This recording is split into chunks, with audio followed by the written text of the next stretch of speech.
Scammers are stealing billions of dollars from America's seniors, and they're ramping up their efforts. With calls, texts, or clicks, they can steal a senior's entire life savings. But we have the power to stop these criminals. AARP is fighting for bipartisan, common-sense solutions to protect older Americans' hard-earned money from scammers. Join us today. Visit action.aarp.org/fraud pledge. Paid for by AARP.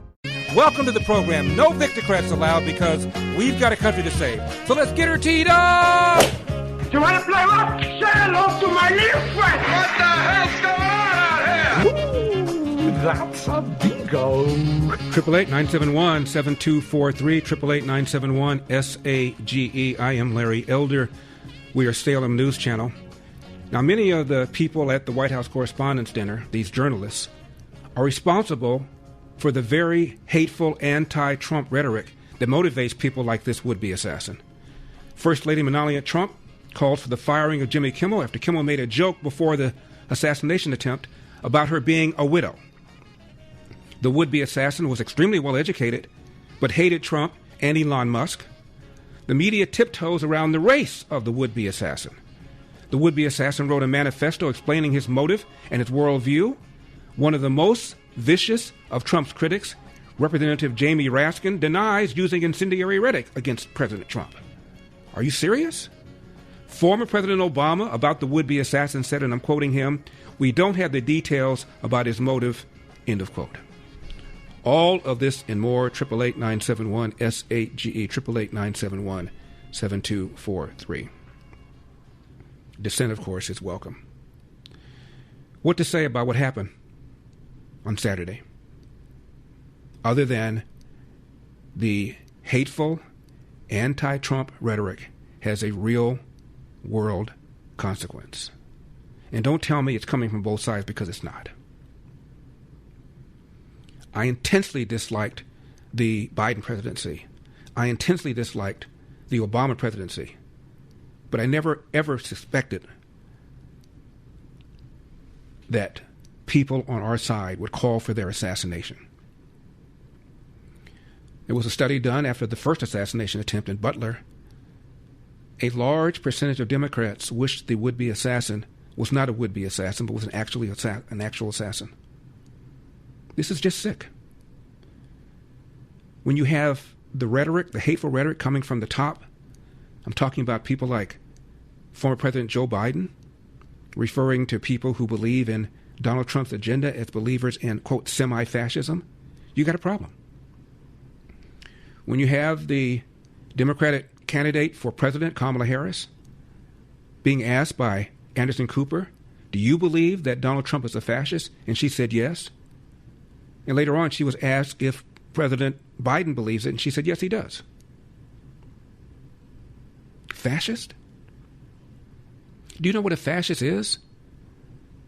A fascist doesn't abide by government, parliament. A fascist doesn't have a free press. Have any of these people who refer to Donald Trump as a fascist, have they been silenced? Have they been shut down? Have they been able to express their views? Yes, they have been.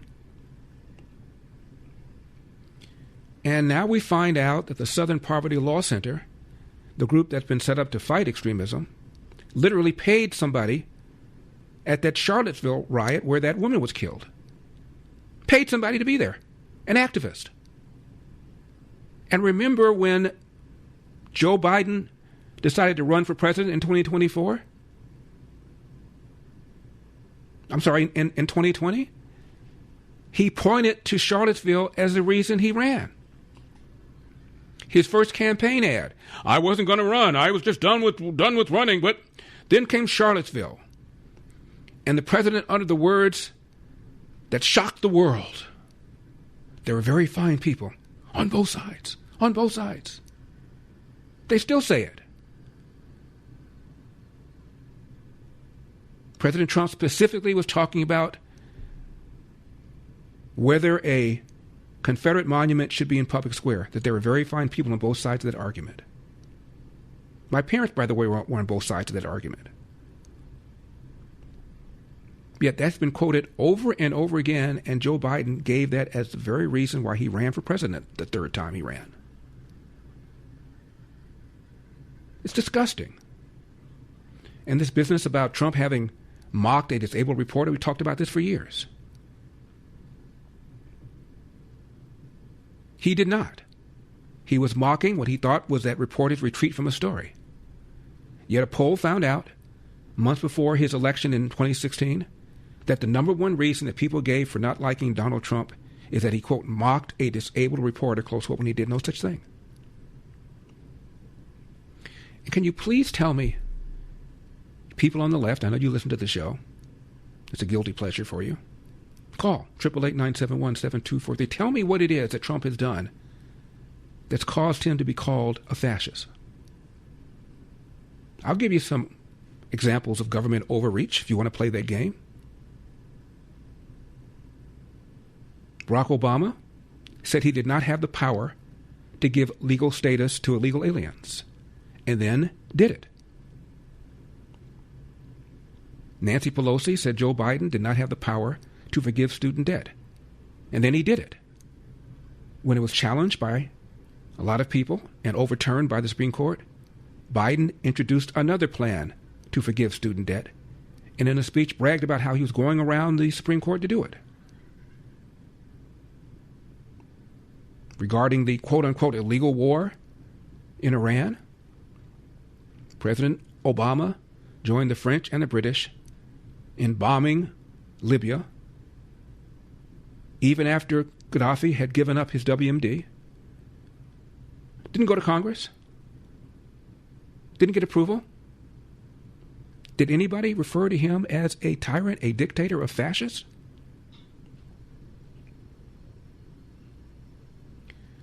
This is constant and relentless. Day after day, week after week, month after month, year after year, this man has endured this for almost 11 years. And I told you about the time that I was privileged to be invited in this office in Mar-a-Lago, and we were talking. And I said, do you ever wake up at 3 o'clock in the morning and say to yourself, why did I do this? Why did I put my family through this? Why did I put my financial life through all of this? He didn't directly answer. So I waited a few minutes. We were talking some more.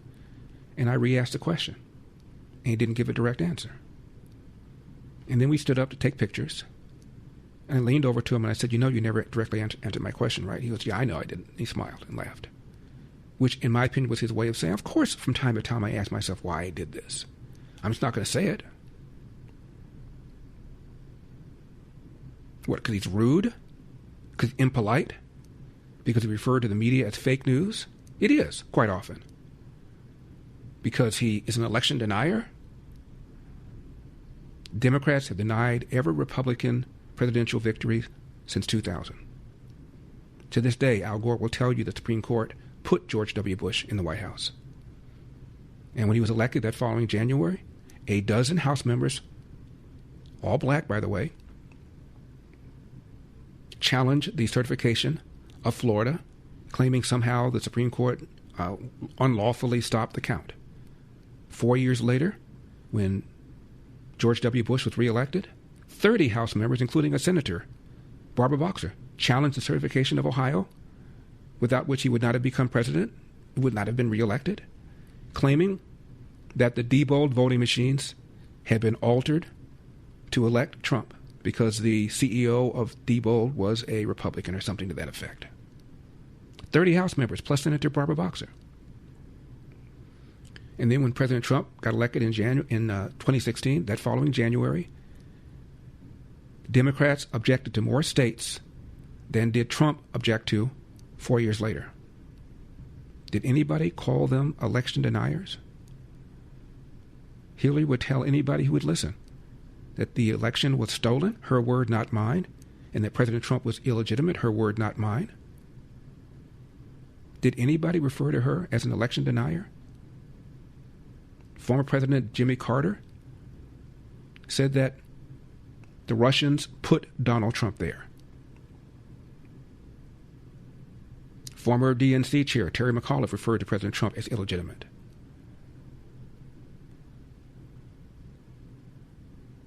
Kamala Harris referred to him as illegitimate. On and on and on and on. 2/3 of Democrats, according to a poll, believe that the Russians changed vote tallies to elect Donald Trump in 2016. Jay Johnson, the Obama Secretary of Homeland Security, testified under oath not a single vote tally was changed. Not one. Yet 2/3 of Democrats believe, quote, vote tallies were changed, close quote, to elect Trump. This is what this man has gone through. This is now the third assassination attempt. When's it going to stop? And Homeland Security and Secret Service not being funded? Secret Service agents working without being paid? Are you kidding me? 888-971-SAGE, 888-971-7243. Do not leave town. Parents, the biggest question in education today is how artificial intelligence is shaping the way your student learns. Artificial intelligence is changing education faster than most schools are willing to admit, and many families are rightly concerned. At Patrick Henry College, the goal isn't to outsource thinking to machines. It's to train students to think for themselves. PHC emphasizes a Christian liberal arts education that develops reasoning, writing, speaking, and discernment skills no algorithm can replace. Students learn to engage technology wisely, understanding its capabilities, but also its danger and limitations, rather than becoming dependent on it.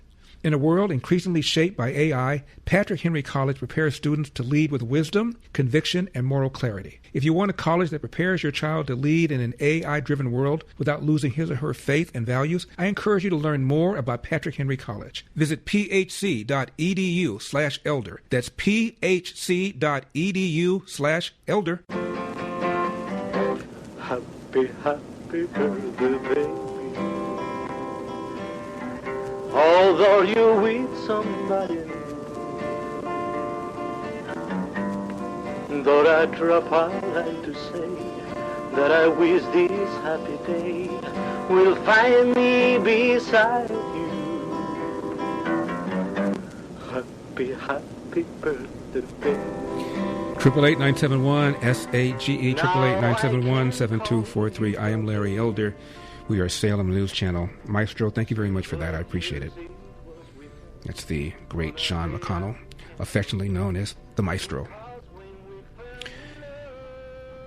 Many of the very people in that ballroom are responsible for some of the hateful rhetoric that inspired people like this madman. I shouldn't call him a madman. Very intelligent guy. I'm going to read you his manifesto in a second. But after the 2020 election, consider what Jake Tapper said. I don't know whether Tapper was there, but he's a correspondent. I'd be shocked if he wasn't there. Number 54. It is the end of a tumultuous presidency, a time of some accomplishments, no question, a time where many Americans throughout the country and in shuttered steel towns and in rural America, they felt, for the first time, they felt heard, which is important, but it is also, Wolf, it has also been a time of extreme divisions. Many of the divisions caused and exacerbated by President Trump himself. It's been a time of several significant and utterly avoidable failures, most tragically, of course, the unwillingness to respect facts and science and do everything that can be done to save lives during a pandemic. It has been a time where truth and fact were treated with disdain.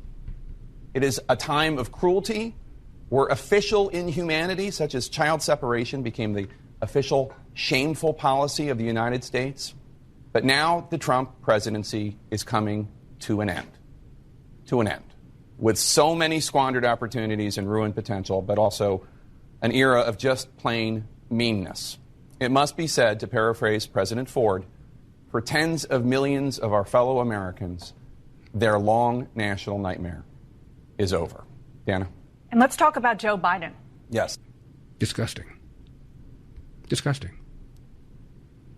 Just plain meanness. For many Americans, to paraphrase Gerald Ford, our long national nightmare is over.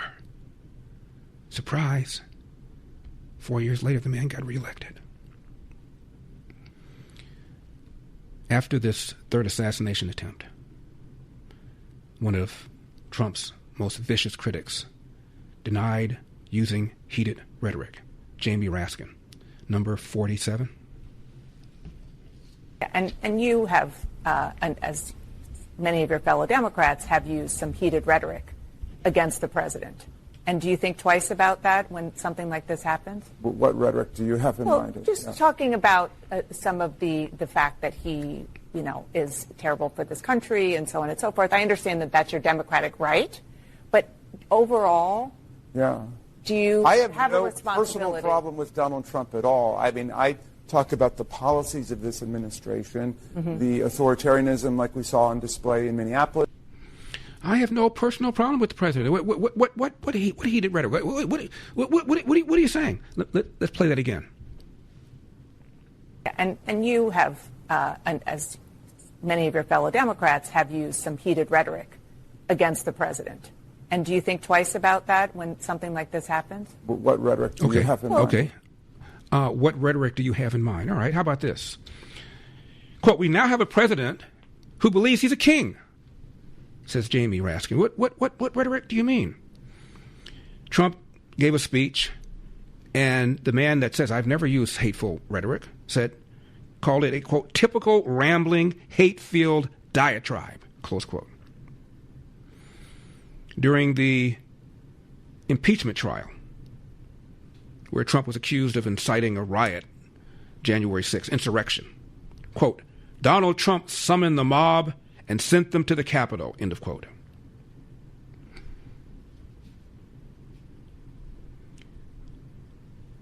Last year, he said, quote, Trump has taken a chainsaw to our economy and to our Constitution. There's no heated rhetoric there.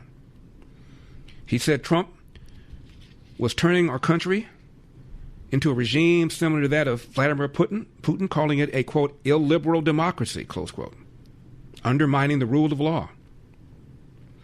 Trump smashed the boundary between independent law enforcement and presidential power. He called the documents case against Trump, which later on went supernova, damning. He referred to Trump's presidency as, quote, chaos, fear, and calamity, close quote. But I've never used any heated rhetoric.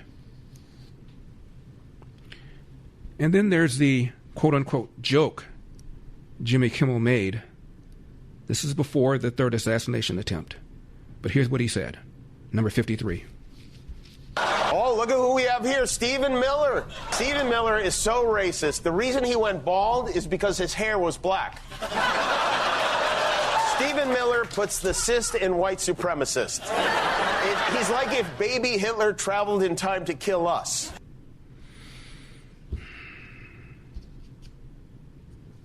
I didn't hear the comment about First Lady. Can you find that? He said, oh, there's Kamala Harris. She has that glow. There's Melania Trump. She has that glow of a soon-to-be widow, expected widow. Are you kidding me? Can you find that clip? All right. And remember this statement made by then-President Joe Biden at a fundraiser, number 55? What we're seeing now is either the beginning or the death knell of an extreme MAGA philosophy. It's not just Trump. It's the entire philosophy that underpins the I'm going to say something. It's like semi-fascism. That's what Biden said at a fundraiser. Here's the Kimmel clip. Our First Lady Melania is here. Look at Melania, so beautiful. Mrs. Trump, you have a glow like an expectant widow. And notice the laughter, although I'm pretty sure it's juiced up, enhanced, as they put it. Let me hear that again. Our First Lady Melania is here. Look at Melania, so beautiful. Mrs. Trump, you have a glow like an expectant widow. Melania was angry about that joke and called for ABC to fire Jimmy Kimmel. And the national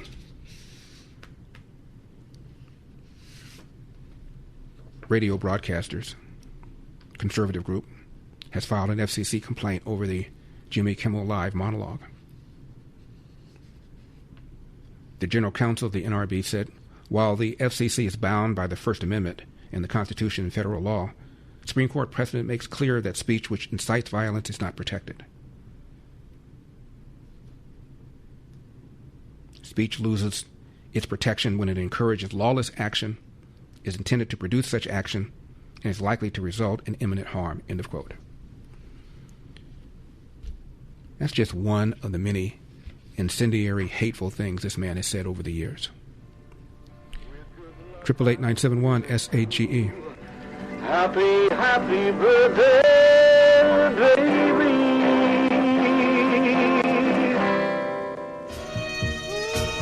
888-971-SAGE, 888-971-7243. I am Larry Elder, Salem News Channel, coming to you from the Relief Factor studio. Don't forget your Relief Factor, 800-4RELIEF, 800 the number 4RELIEF, or ReliefFactor.com, ReliefFactor.com. We're talking about hateful rhetoric that's inspiring people like this would-be assassin. In 2015, Elizabeth Warren was giving a speech about policing. And she said, and I'm quoting her, "None of us can ignore what is happening in this country. Not when our black friends, family, neighbors literally fear dying in the streets." Her argument was that the police pose a mortal threat to black people, even though, as we've gone over this for years, the police are more hesitant, more reluctant to use deadly force on a black suspect than a white suspect. On the 5th anniversary of Michael Brown's death in Ferguson, remember, officer completely exonerated by the Obama DOJ. On the 5th anniversary of his death, Elizabeth Warren tweeted, and I'm quoting her, 5 years ago, Michael Brown was murdered by a white police officer in Ferguson, Missouri, end of quote. Again, the Obama DOJ completely exonerated the officer.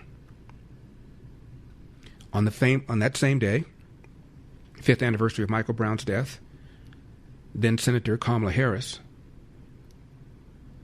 who was running for president, tweeted on the same day, and I'm quoting her, "Michael Brown's murder forever changed Ferguson and America," close quote. These are two senators at the time, both lawyers, completely ignoring that Obama's own DOJ completely exonerated the officer, and they're referring to Michael Brown as having been murdered. This is beyond disgusting.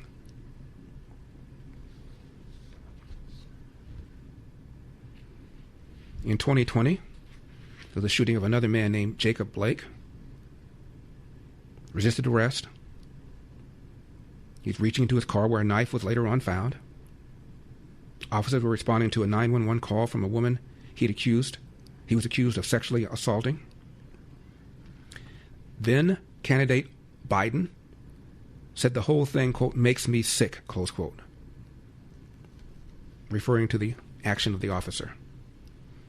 Harris called the shooting of this man, who, by the way, later on said, I should have complied, and admitted he had a knife, or was reaching for a knife. Harris called his shooting evidence of, quote, "two systems of justice in place in America," and visited Blake, reportedly told him she was, quote, "proud of him," close quote, and said the officer should be charged, end of quote. This is before the investigation was complete. Again, the officer completely exonerated. After George Floyd's death in 2020, Representative Ilhan Omar called for the Minneapolis Police Department to be, quote, completely dismantled, called it, quote, rotten to the root, close quote.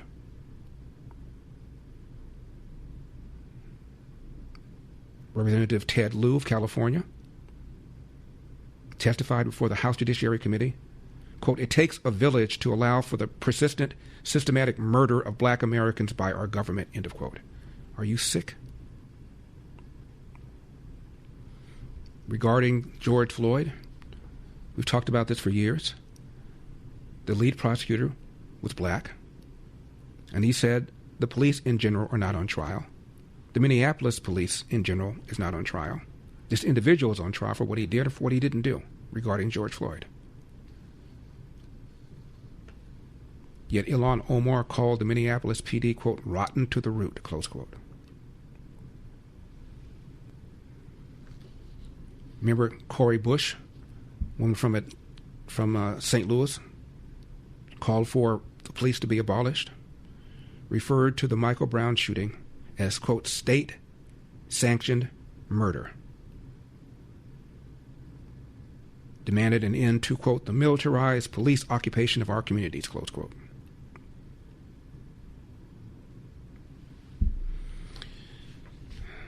Bernie Sanders referred to the Republican health care bill as, quote, a death sentence. Elizabeth Warren called the Republican health care bill, quote, blood money, close quote. Hillary Clinton referred to Republicans as, quote, the death party, close quote, because she didn't like their health care bill.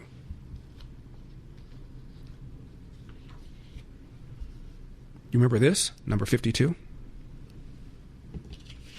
You've quoted General Milley calling Donald Trump a fascist. You yourself have not used that word to describe him. Let me ask you tonight, do you think Donald Trump is a fascist? Yes, I do. Yes, I do. And she later was asked whether Joe Biden agreed with the assertion that Donald Trump is a fascist, and she said yes.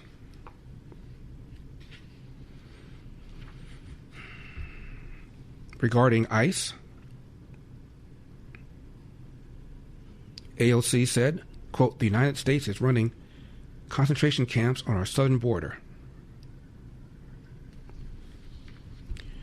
888-971-SAGE. I'm Larry Elder.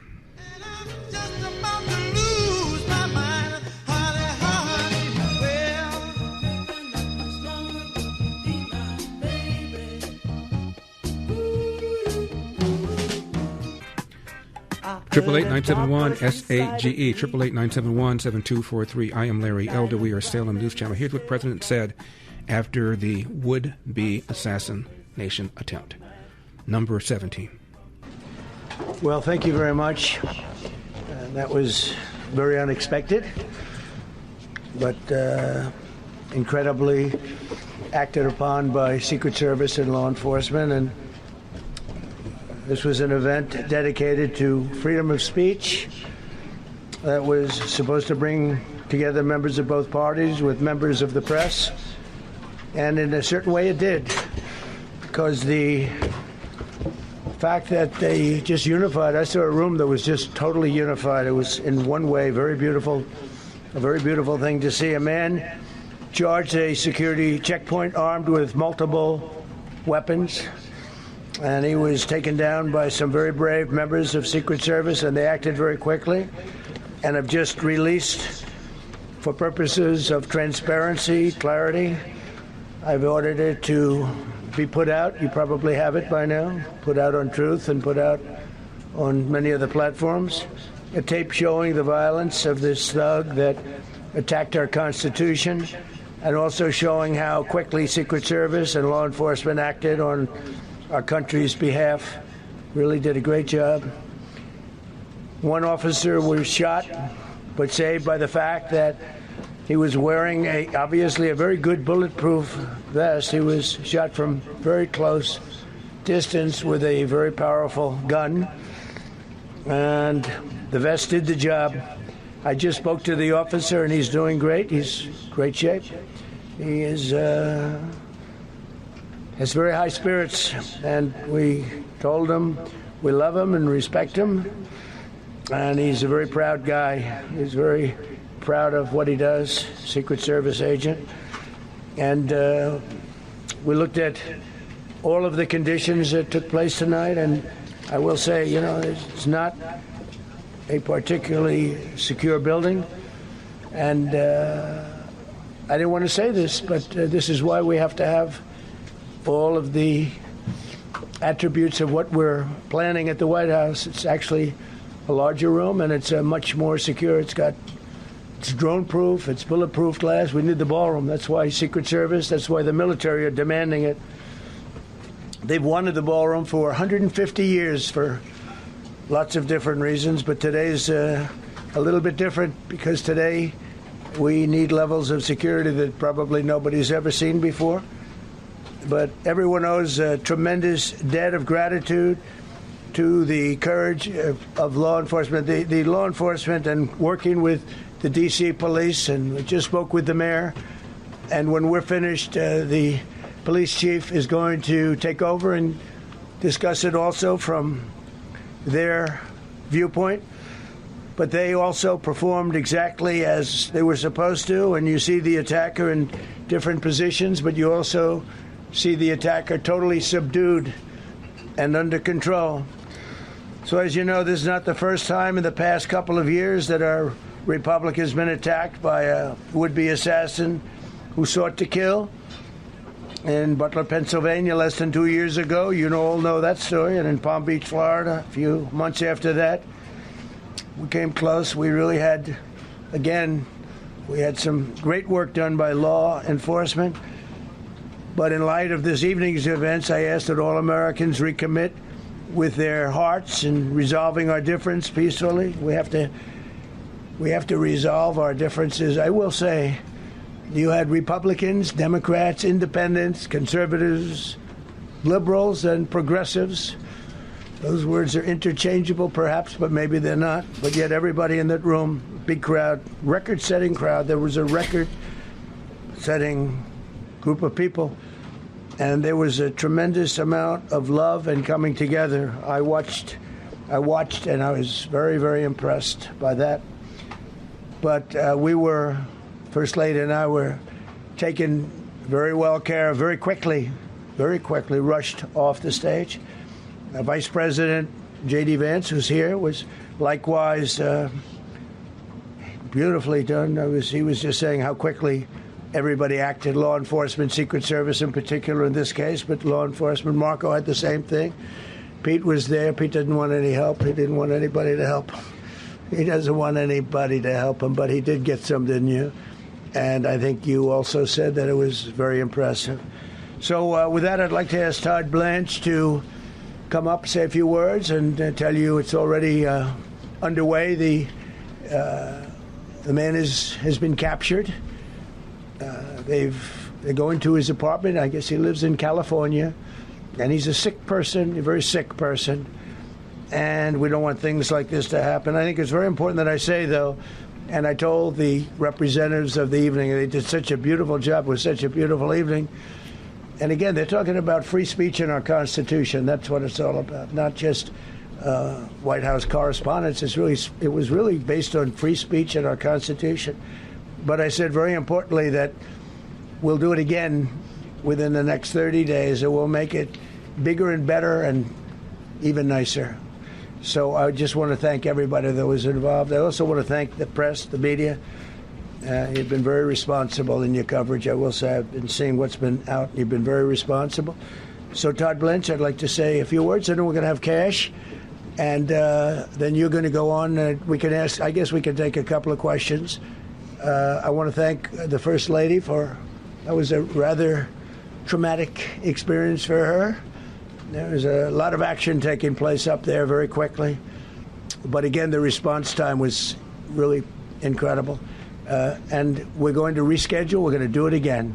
We're not going to let anybody take over our society. We're not going to cancel things out because we can't do that. We wanted to stay tonight. I will tell you, I fought like hell to stay. But it was protocol. They said, please, sir, because they didn't know there was a lot of action going on, and they didn't know could there be probably a lone shooter, but we'll find out. We'll find out very quickly. They have it very well under control. So now, here's a number that'll keep you up tonight. The odds of our universe having the exact physical constants needed for life. 1 in 10 to the power of 10 to the 123rd. That's a number so large there aren't enough particles in the universe to write it down. That's not philosophy, that's physics. And a brand new documentary called The Story of Everything is putting those numbers on the big screen. The film dives deep into the mathematics of fine-tuning, the information code buried in DNA, and the precision engineering inside every living cell. It features Dr. Stephen Meyer, whom we've interviewed here, cosmologist Brian Keating from UC San Diego, and Oxford mathematician John Lennox, serious scientists asking a serious question. Does the evidence point to design? Whether you're a physics junkie, a curious skeptic, or just someone who loves having their mind blown, this is a film to see. The Story of Everything, in theaters April 30th through May 6th only. Over 600 screens nationwide. Get tickets now at thestoryofeverything.film. That's thestoryofeverything.film. When we come back, we're going to take a look at the would-be assassins' manifesto. I'm Larry Elder. I say I don't like reggae. No. I love it. To complain if they weren't, believe me. They were looking at me probably more than anybody else. I see the administration. And the guy is a sick guy. When you read his manifesto, he hates Christians. That's one thing for sure. He hates Christians, a hatred.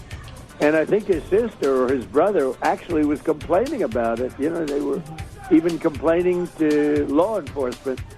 So he was a very troubled guy. 888-971-SAGE, 888-971-7243. I am Larry Elder. We are Salem News Channel. For 250 years, Americans have believed in one powerful idea, that we were meant to live free. Free to work hard, free to move, free to enjoy life without being held back. But if everyday aches and pains are slowing you down, it might be time to declare your independence from pain. I've told you about my golfing buddy, Tom, out on the course almost every single day, says he wouldn't be able to pull that off without Relief Factor because he's got shoulder and back pain. Relief Factor is a 100% drug-free, research-based formula designed to help your body fight inflammation, one of the root causes of pain. It's not a quick fix or a temporary mask. It works from the inside out, at the source. Relief Factor was created so people could get back to living life on their terms, walking, working, exercising, and enjoying the moments that matter. This year, as we celebrate 250 years of American independence, take a stand for your own freedom. Declare your independence from pain. Try Relief Factor today for just $19.95. Your 3-week quick start is ready for you. ReliefFactor.com, ReliefFactor.com, or call 800-4-RELIEF. That's 800-4-RELIEF. Doug is in Colorado Springs. Doug, you're on the Larry Elder Show. Thank you so much for calling. I appreciate it. Hi, Mr. Elder. Love your show. Thank you. I just think in light of the timing of Kimmel's so-called joke, the Secret Service checked out to see if it had any foreknowledge of the attempted assassination. Well, I don't believe he did. I just think it was a vulgar, ugly thing to say. I mean, just imagine if some comic made a joke about Michelle Obama having the glow of an expectant widow. Are you kidding me? And again, I took pains to say the joke was made before the third assassination attempt, not afterwards. But just imagine. Remember that rodeo clown that had the Obama mask? I'm going to get you. Got fired? Just imagine Jimmy Kimmel, Fallon, Seth Meyers making a joke, Stephen Colbert, that Michelle Obama had the glow of an expectant widow. What would have happened to that person's career? Now, as President Trump said, the shooter left behind a manifesto. We're going to read you the manifesto in its entirety. He was extremely well educated. Having a lot of education and wisdom are two different things. Turns out people with graduate degrees are far more likely than people without to believe that violence is sometimes necessary to advance your own agenda. 888-971-SAGE.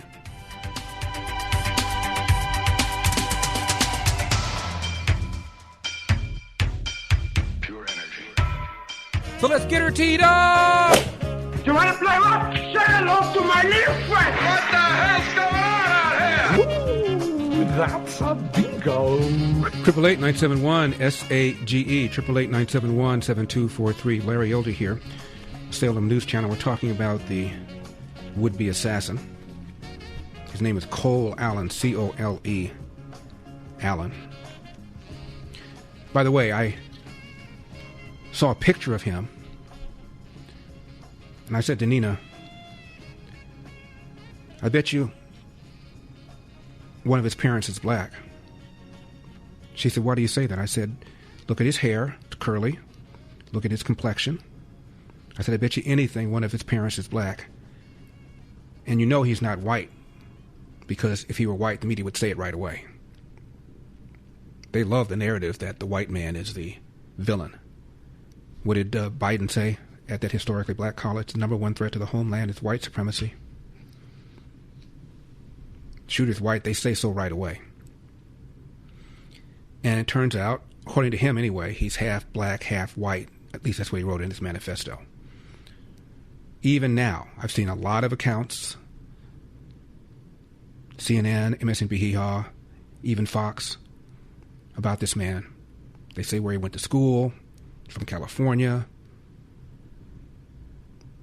went to Caltech, working on a master's, where he works, lives with his parents, his age. They don't mention his race. And his race is irrelevant. What's relevant is his actions. I'm just saying if he were white, believe me, we would know it. Now, here's what he wrote. Hello, everybody. So I may have given a lot of people a surprise today. Let me start off by apologizing to everyone whose trust I abused. I apologize to my parents for saying I had an interview without specifying it was for Most Wanted. I apologize to my colleagues and students for saying I had a personal emergency. By the time anybody reads this, I probably most certainly do need to go to the ER, but can hardly call that not a self-inflicted status. I apologize to all of the people I traveled next to, all the workers who handled my luggage, and all the other non-targeted people at the hotel who I put in danger simply by being near. I apologize to everyone who was abused and or murdered before this, to all those who suffered before I was able to attempt this, and to all who may still suffer after, regardless of my success or failure. I don't expect forgiveness, but if I could have seen another way to get this close, I would have taken it. Again, my sincere apologies.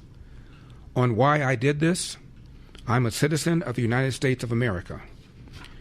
What my representatives do reflects on me, and I'm no longer willing to permit a pedophile, rapist, and traitor to coat my hands with his crimes. Well, to be completely honest, I was no longer willing a long time ago, but this is the first real opportunity I've had to do something about it. While I'm discussing this, I'll also go over my expected rules of engagement, probably in a terrible format, but I'm not military, so too bad. Administration officials, not including Mr. Patel, they are targets, prioritized from the highest ranking to lowest. Secret Service, they are targets only if necessary, and to be incapacitated non-lethally if possible, a.k.a. I hope they're wearing body armor because center mass with shotguns messes up people who aren't. Hotel security, not targets at all, if at all possible, not targets if at all possible, a.k.a. unless they shoot at me. Capitol Police, same as hotel security. National Guard, same as hotel security. Hotel employees, not targets at all. Guests, not targets at all. In order to minimize casualties, I will also be using buckshot rather than slugs, less penetration through walls. I would still go through most everyone here to get to the targets if it were absolutely necessary on the basis that most people chose to attend a speech by a pedophile, rapist, and traitor, and are thus complicit. But I really hope it doesn't come to that. Rebuttals to objections. Objection 1. As a Christian, you should turn the other cheek. Rebuttal. Turning the other cheek is for when you yourself are oppressed. I'm not the person raped in a detention camp. I'm not the fisherman executed without trial. I'm not a school kid blown up or a child starved or a teenage girl abused by the many criminals in this administration. Turning the other cheek when someone else is oppressed is not Christian behavior. It is complicity in the oppressor's crime. Objection number 2. This is not a convenient time for you to do this. Rebuttal. I need whoever thinks this way to take a couple of minutes and realize the world isn't about them. Do you think that when I see someone raped or murdered or abused, I should just walk on by because it would be inconvenient for people who aren't the victim? This was the best timing and chance of success I could come up with. Objection number 3. You didn't get them all. Rebuttal. Got to start somewhere. Objection 4. As a half-black, half-white person, you shouldn't be the one doing this. Rebuttal. I don't see anyone else picking up the slack. Objection 5. Yield unto Caesar what is Caesar's. Rebuttal. The United States of America is ruled by the law, not by any one or several people. Insofar as representatives and judges do not follow the law, no one is required to yield them anything so unlawfully ordered. I would also like to extend my appreciation to a great many people, since I will not be likely able to talk with them again, unless the Secret Service is astoundingly incompetent. Thank you to my family, both personal and church, for your love over these 31 years. Thank you to my friends for your companionship over many years. Thank you to my colleagues over many jobs for your positivity and professionalism. Thank you to my students for your enthusiasm and love of learning. Thank you to the many acquaintances I've met in person and online for short interactions and long-term relationships, for your perspectives and inspiration. Thank you for everything. Sincerely, cold force, friendly, federal assassin, Allen. Then he did a P.S. P.S. Okay, now that all the sappy stuff is done, what the hell is the Secret Service doing? Sorry, gonna rant a bit more here and drop the formal tone. Like I expected security cameras at every bend, bugged hotel rooms, armed agents every 10 feet, metal detectors out the wazoo. What I got? Who knows? Maybe they were pranking me is nothing. No damn security, not in transport, not in the hotel, not in the event. Like the one thing that I immediately noticed walking into the hotel is a sense of arrogance. I walk in with multiple weapons, and not a single person there considers the possibility that I could be a threat. The security at the event is all outside, focused on protesters and current arrivals, because apparently no one thought about what happens if someone checks in the day before. Like, this level of incompetence is insane, and I very sincerely hope it's corrected by the time this country actually gets competent leadership again. Like, if I was an Iranian agent instead of an American citizen, I would have brought my damn Medusa in here, and no one would have noticed. Blank. Starts with a S. Actually insane. He concludes with this. And if anyone is curious, and if anyone is curious is how doing something like this feels, it's awful. I want to throw up. I want to cry for all the things I wanted to do and never will, for all the people whose trust this betrays. I experience rage thinking about everything this administration has done. Can't really recommend it. Stay in school, kids. That's how he ended it. Medusa, by the way, is a term for an M2 Browning 50 caliber machine gun.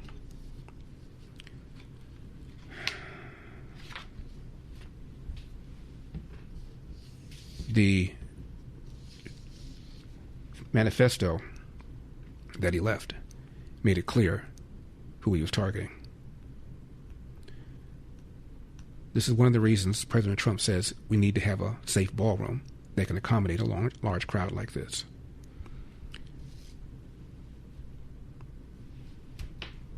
Here's President Trump about the would-be assassin number 38.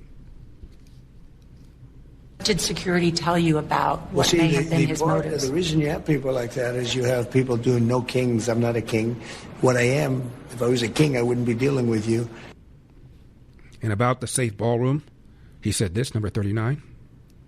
Well, first of all, I have to say, it's not a safe ballroom. I'm building a safe ballroom. And one of the reasons I'm building it is exactly what happened last night. We're building a room right there. If you walk out and move 20 yards to the left, you'll be right at the entrance to the ballroom. And that ballroom is being built on the safest piece of property in this country, probably one of the safest pieces of land in the world. We come back, check out what some of the protesters were saying who were standing outside the event before the third assassination attempt on the president. 888-971-SAGE, 888-971-7243. Do not leave town. 888-971-SAGE, 888-971-7243. I am Larry Elder, Salem News Channel. A 2025 report talked about people that believe that violence is acceptable to achieve political ends. Turns out people who hold graduate degrees are twice likely to believe that, quote, violence is often necessary to create social change, close quote. Among those who hold a high school diploma or less, according to this report by the Skeptic Research Center, those who have high school or less, 23% believe that political violence can be justified. Among those with master's degrees, since guy was pursuing one, 40% believe that violence could be justified to enact social change. Did you hear that the reporters in that ballroom after the assassination attempt were taking booze off the table? I kid you not. Number 24.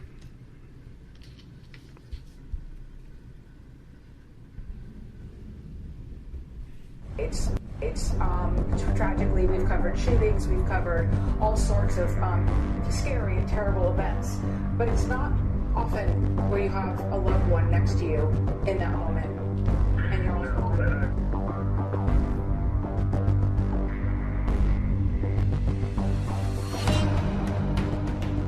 There were gunshots at the White House Correspondents' dinner last night. The president was rushed off stage. Hundreds of people dove under tables, and some journalists grabbed the wine on the way out. Yeah, we need to talk about this. If you haven't seen the videos circulating from last night's White House Correspondents' dinner, buckle up. So let's set the scene. April 25th, 2026. The Washington Hilton. It's the most famous black tie event in D.C. The night journalists, politicians, and celebrities all sit in the same room and pretend to like each other. President Trump is there. J.D. Vance is there. Melania's there. The room is packed. The spring pea appetizers are out. The champagne is flowing. And then, around 8:30 p.m., everything changes. Shots fired. Near the security checkpoint, a 31-year-old man from California allegedly charges past officers armed with a shotgun, a handgun, and multiple knives. One Secret Service agent takes a hit to the vest. The room erupts, people screaming, "Get down! Shots fired!" And the president is physically swept off stage. Hundreds of journalists in gowns and tuxedos are diving under tables. Pure chaos. And this is where it gets interesting. As people start evacuating, as Secret Service agents have their weapons drawn, cameras caught something. Multiple videos from multiple angles showing attendees walking up to the abandoned dinner tables and calmly picking up the wine bottles. Not rushing, not panicking, just selecting. One woman in a black coat is seen inspecting bottles like she's at a tasting. Multiple people walk out clutching champagne. Someone reportedly said they grabbed a bottle to have a drink on the way out. To have a drink on the way out of an active security incident. The internet predictably lost its mind. People are calling it the most on-brand thing they've ever seen. The nation's media elite, the people who cover crises for a living, responding to a crisis by securing the Sauvignon Blanc. These are journalists, professional observers, people trained to notice what's happening around them and report it accurately. And in the middle of what could have been a mass casualty event, with a gunman taken down just outside the ballroom, their instinct was, grab the Malbec. The suspect is in custody, the president is safe, the dinner has been postponed, and the videos, they're not going anywhere. In 10 years, when people talk about the 2026 Correspondents' Dinner, they won't remember the speeches that never happened. They'll remember the woman in the black coat, calmly picking up champagne while the Secret Service cleared the room. That image? That's the story.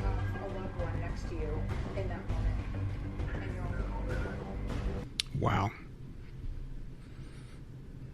Trump said about the shooter, it was a blur. Number 40. I say it because I'm a big fan of the people of law enforcement. And, you know, some of these people, they may be crazy, but they're not stupid, and they figure things out. He ran 45 yards, they say, and he just went to it, and then, boom, he popped through it. I mean, he ran like, I think the NFL should sign him up. He was fast. When you look at it on tape, it's almost like a blur. Right.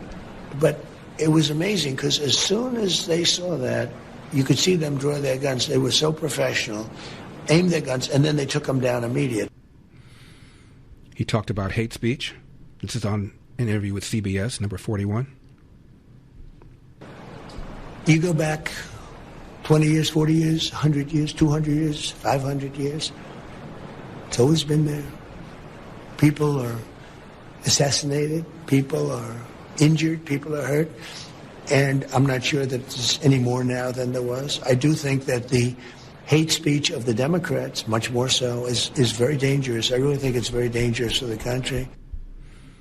And of all the things that this host could have read to him from that manifesto, she, of course, zeroed in on him calling Trump a pedophile and a rapist and a traitor. Number 42. The so-called manifesto is a stunning thing to read, Mr. President. He appears to reference a motive in it. He writes this, quote, administration officials, they are targets. And he also wrote this, I am no longer willing to permit a pedophile, rapist, and traitor to coat my hands with his crimes. What's your reaction to that? Well, I was waiting for you to read that because I knew you would, because you're horrible people, horrible people. Yeah, he did write that. I'm not a rapist. I didn't rape anybody. Do you think he was referring to you? Excuse me. I'm not a pedophile. You read that crap from some sick person. I got associated with all stuff that has nothing to do with me. I was totally exonerated. Your friends on the other side of the plate are the ones that were involved with, let's say, Epstein or other things. But I said to myself, you know, I'll do this interview and they'll probably, I read the manifesto, you know, he's a sick person, but you should be ashamed of yourself reading that because I'm not any of those things. Mr. President, and I these was are never, the gunman's words. Excuse me. You shouldn't be reading that on 60 Minutes. You're a disgrace. But go ahead. Let's finish the interview. The other thing that he wrote in You're disgraceful. You think he was talking about you? Who do you think he was talking about? Oh, I wouldn't have read it if I thought he was talking about you. Number 43. Mr. President, do you know if you were the target of the gunman? I don't know. It sounded to me, I read a manifesto. He's radicalized. He was a Christian, a believer, and then he became an anti-Christian, and he had a lot of change. He's been going through a lot based on what he wrote. His brother complained about him, and I think reported him to the police, and his sister likewise complained about him. His family was very concerned. He was probably a pretty sick guy. Oh, you think he was referring to you? 888-971-SAGE. Do not leave town.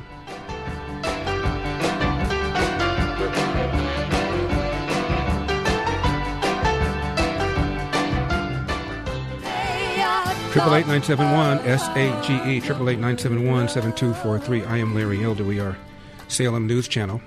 Melinda is in Rancho Cucamonga. Melinda, you're on the Larry Elder Show. Thank you for calling. Hi, I don't think think I misheard. Did you hear that Obama said he didn't understand what the motive was? He said we don't have the details about the motives yet. I guess he didn't read his manifesto. Right. Okay, guys, because I was trying to figure out if he would ever figure out what the motive was, but the way you said it just now, that's a good answer. Yeah, thank you, Melinda, for calling. I appreciate it. Yeah, he said, quote, although we don't yet have the details about the motives behind last night's shooting at the White House Correspondents' Dinner, by the way, by the time Obama wrote this, the manifesto had been published.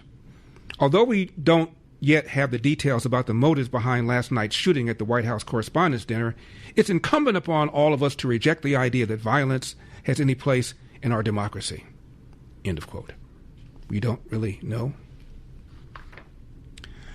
The rhetoric, hateful rhetoric for the last 11 years against President Trump, you don't think it has anything at all to do with this? Remember this? Number 29. I will go and take Trump out tonight. How about this? Number 30. Look, you fat Trump, if you listen to this, you listen good, because what I'm getting ready to say is what a lot of people in this country speak for, who I speak for. And I speak for a lot of people. You hear me, you fat? This is what we believe. You're right. I got Trump derangement syndrome. I hate the... And you know what? I don't want to get rid of it. I don't want to get better. I want to get worse. I want to hate him more. I pray to God in heaven, God reign the righteous reign of Trump derangement syndrome. Pray for me, Lord. I'm your vessel on this earth. Pray for the people that listen to this. We want more. We want to hate the son of a so much that we can't see straight. David Urban is a CNN commentator. He is a former Republican strategist. Number 44. Go through all this afterwards and see what they can do better, how they can improve. I think the service is going to come out looking pretty good in this instance. That there's going to be debate about the hotel, how it gets secured. But Megan's point, they're there to secure the package.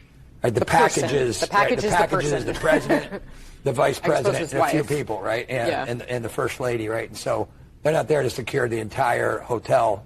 So there'll be a lot of debate about that. You know, I think we also need to just talk about that the fact that, you know, political violence continues to grow.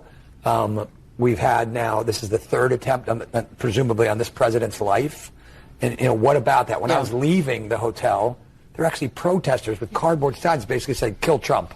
Right? I mean, unbelievably, standing outside, like, shouting, like, you know, kill Donald Trump. I mean, they were shouting, kill Trump? Well, no, they had signs. I can't remember exactly what they were, but they were terrible human beings. They were there in the beginning, too, and you had to walk past them and you were getting screamed at of all sorts of things. You can just, you know, Google it, look it up. There's currently online a bar, like in upstate Wisconsin, that was, you know, the owner was celebrating this fact that the president was almost assassinated. I mean, there's sick people out there, sick individuals. And it seems to be focused, on Donald Trump. This isn't a whataboutism thing. This is for the Trump derangement syndrome is real. And in this case, you see it time and time again played out, right? How many attempts are there on Barack Obama's life? Republicans didn't love Barack Obama. I think probably none. How many attempts are there on Joe Biden's life? Republicans don't like Joe Biden. None. Again, this is the third attempt on Donald Trump's life. There's got to be something about it. I understand. My good friend Josh Shapiro was almost killed in his home. And it is not an exclusively left-wing problem. There's not However, though, there's something about Donald Trump that is got to stop. It just got to stop. I think that the difference, that between Barack Obama at the time is what's in our phones. People can now just say whatever they want, and they create a culture and an environment on their phones that people are like-minded, and it gets people radicalized, whether it be the left or the right. And it's really unfortunate and really crazy because your phone is not real. What goes on in your phone is not real life. What happened last night is real life, and that's what's scary. If the algorithm is encouraging people, right, then it's terrible. And I see this, you saw Brett Kavanaugh, Charlie Kirk. I mean, this has real consequences in people's lives. It's got to stop with this president specifically. We've got to have it stop. I do think it is important. Scientists talk about the fine-tuning of the universe. But what if it's more than just fine-tuning? What if it's a cosmic code, meticulously programmed? Consider this: the precise strength of gravity, the specific mass of a proton, the exact speed of light. Alter any of these by even a hair's breadth, and the universe as we know it, life itself, would be impossible. We're not talking about a lucky roll of the dice. We're talking about conditions so incredibly specific, so perfectly balanced, they defy astronomical odds. Is this simply a coincidence, or is there an underlying design? The story of everything invites you to explore the mathematical beauty and the scientific puzzles that point to an intelligent origin. Tune in to the story of everything and uncover the hidden blueprint of existence. Visit thestoryoferything.film.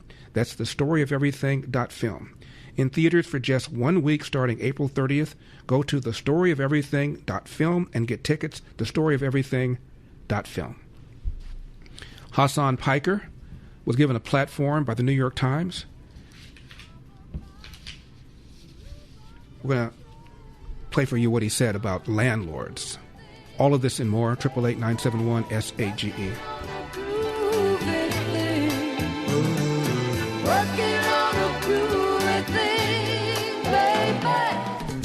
Triple 8-971-SAGE, 888-971-7243. I am Larry Elder, Salem News Channel, coming to you from the Relief Factor studio. Don't forget your Relief Factor, 800-4RELIEF, 800 the number 4RELIEF, or ReliefFactor.com. That's ReliefFactor.com.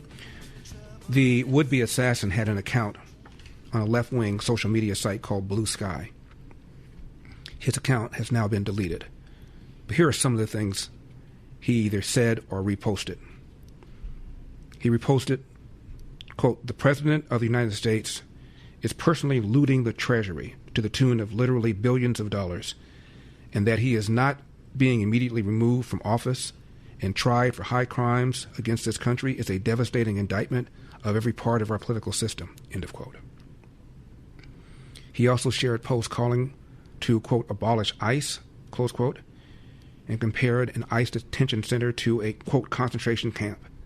Also referred to Elon Musk as a Nazi and Hitlerian, and was very angry about Operation Epic Fury against Iran. Quote, "We put a known traitor in office who explicitly ran on revenge, who effed up COVID response, with known corrections to the murderous Fuhrer in the Kremlin. I'm mostly surprised by this administration's incompetence in fascism. I was expecting actual fighting to have started much sooner," end of quote. He claimed that from the Epstein files, it reveals that Trump is basically a sociopathic mob boss. Called him a villain and said someone should beat his blank. Not too fond of Vice President Vance either, called him a piece of blank and a moron. About the war against Iran, he said it's all about telling young Americans, quote, "to go die in the Middle East to distract from the pedophiles' incessant crimes," close quote. He also attended a No Kings protest. And he's part of a far-left group known as the Wide Awakes. I never heard of them until now. The Wide Awakes is a far-left movement that uses a brown-colored eye emoji as the typical symbol of the group, the same emoji that he used in this now-defunct Blue Sky profile name. The Instagram account for the Wide Awakes says this, quote, "The Wide Awakes are an open-source network who radically reimagine the future through creative collaboration. We are a community of voices that welcome the ideas and membership of all as we grow this movement to create a new culture together in pursuit of liberation of mind, body, and spirit. We are the infinite, disruptive, visionary, accountable. We want the radical complexity of diversity. We believe creative liberation is a game, and all of us can play now and forever. We can emancipate ourselves without violence. We don't need to be told what to believe or how to engage. We just need to be inspired to question what's there. Broadening perspective yields a safer world. We reclaim our inherent right for joy, for autonomy and liberty. We reject extraction and finite games and embrace regeneration, abundance, and infinity in their stead. We stand virtually in reality, awaken internally, spiritually, psychologically, and eternally. That's what they say about their group on Instagram. They're called the Wide Awakes. Hassan Piker was just given a platform in the New York Times. Here's what Hassan Piker said about landlords in 2019. Number 49. Well, my understanding is that the property owners who have properties there choose just not to rent it at all. Yeah, kill them. Kill those motherfuckers. Murder those motherfuckers in the street. Let the streets soak in their red capitalist bloods, dude. Bernie Sanders has appeared on this podcast, as have other Democrats.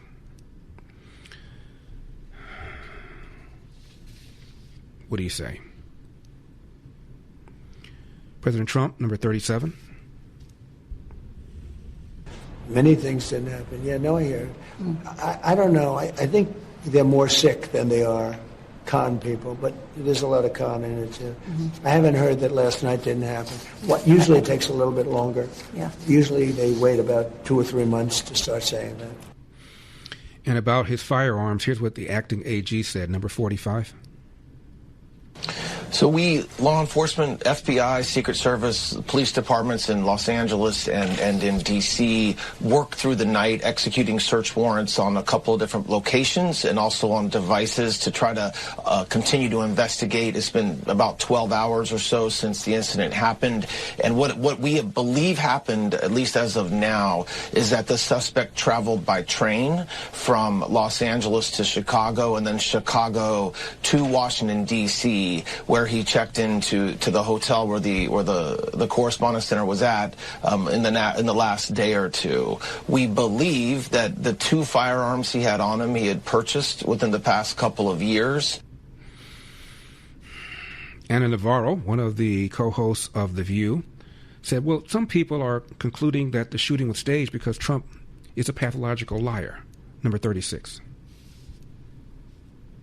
It's odd to me that in a place that is teeming with Secret Service, with Washington, D.C. police, with all sorts of law enforcement, this could happen. But also, I think people jump to that conclusion that it is staged because Trump lies. He lies constantly, daily, and pathologically. So people do not trust and do not believe anything Trump says. His lips are moving. The likelihood is he is lying. Also, this is a man who has mastered the art, forget the art of the deal. He has mastered the art of distraction. He's a very, very disturbed human being, Anna Navarro. Biden allows in 15 million illegal aliens through their southern border. And his DHS secretary testified under oath that the border was secured. That's not a pathological lie. And then he said, well, they're as secure as they could possibly be given the absence of comprehensive immigration reform. What is that? What is that?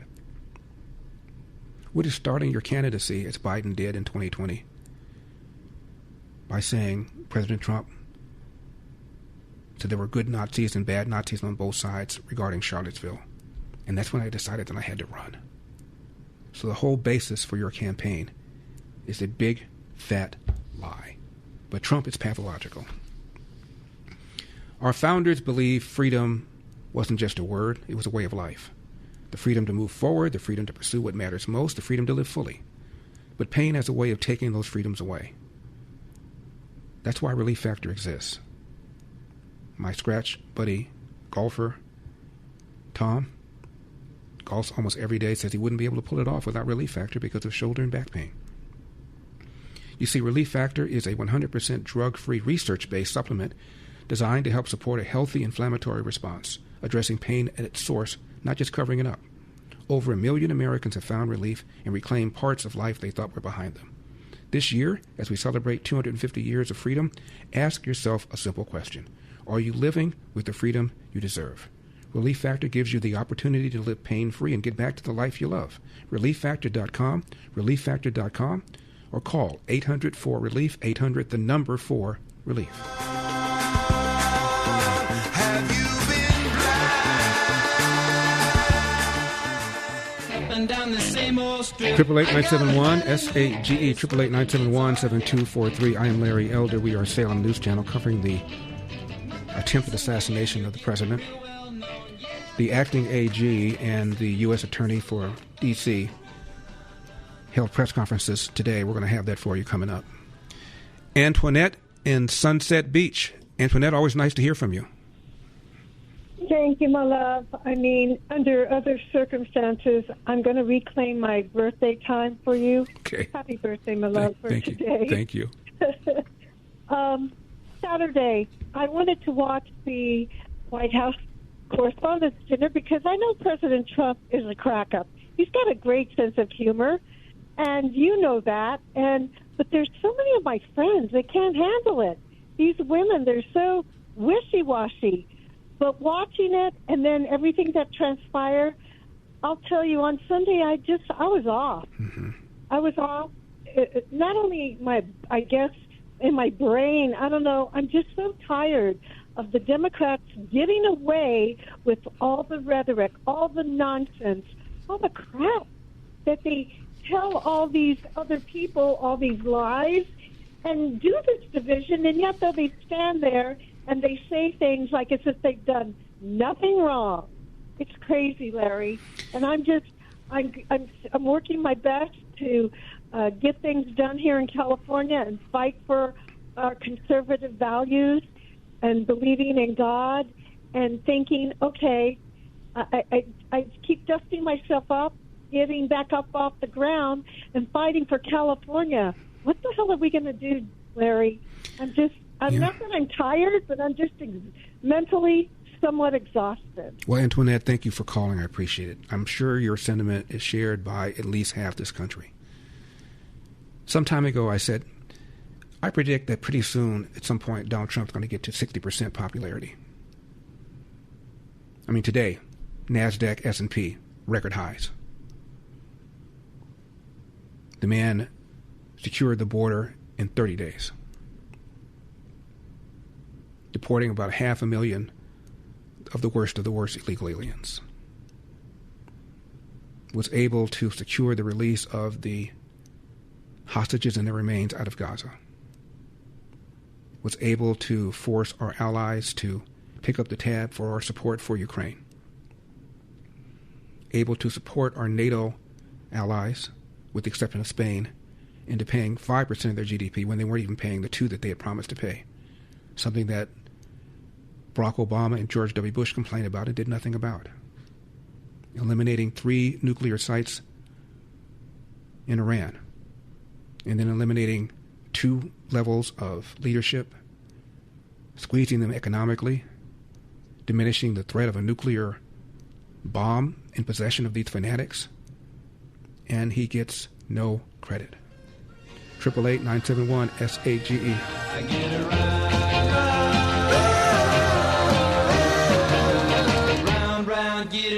I get around. So let's get her teed up! You want to play what? Say hello to my little friend. What the hell's going on out here? Ooh, that's a bingo. 888-971-SAGE, 888-971-7243. I am Larry Elder. We are Salem News Channel. Today, the acting AG briefed the press about the shooting that took place at the White House Correspondents' Dinner, number 56.